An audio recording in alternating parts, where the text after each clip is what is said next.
Hi, guys. Welcome to Bible Breakdown. We are doing Psalms chapter 13. So, this Psalms is titled A Plea for Deliverance for the choir director, a Psalm of David. So, this is a very short and sweet and to the point kind of chapter.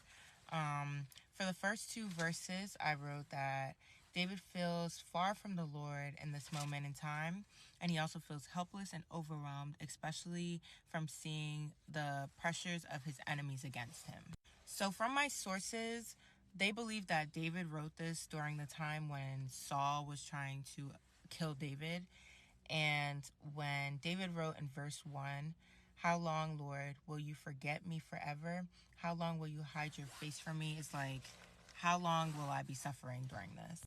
He feels like the Lord isn't within his reach. And in verse 2, he explains how he feels like his enemies are dominating him. So he feels helpless. Then for verse 4, I wrote that David looks to the Lord for an answer and for help because he knows that the Lord will provide for him. He says in part of verse 3 and verse 4, "Restore brightness to my eyes, otherwise I will sleep in death.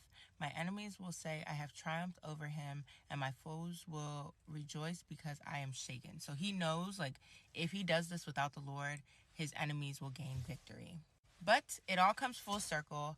And for the last two verses, 5 and 6, I wrote, David chooses to remain faithful to the Lord and trust in him even though he doesn't fully understand why this is going this way. So David, he's confused as to why he's suffering in account to his enemies and why his enemies are pursuing him this way and why he feels so helpless.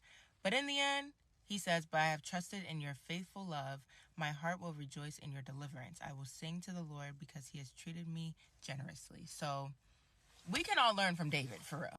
All in all, at the end of the day, God will always provide. We just have to make sure we put our trust in him and be faithful towards him, and he will deliver us. And that is all I have for y'all. That was chapter 13.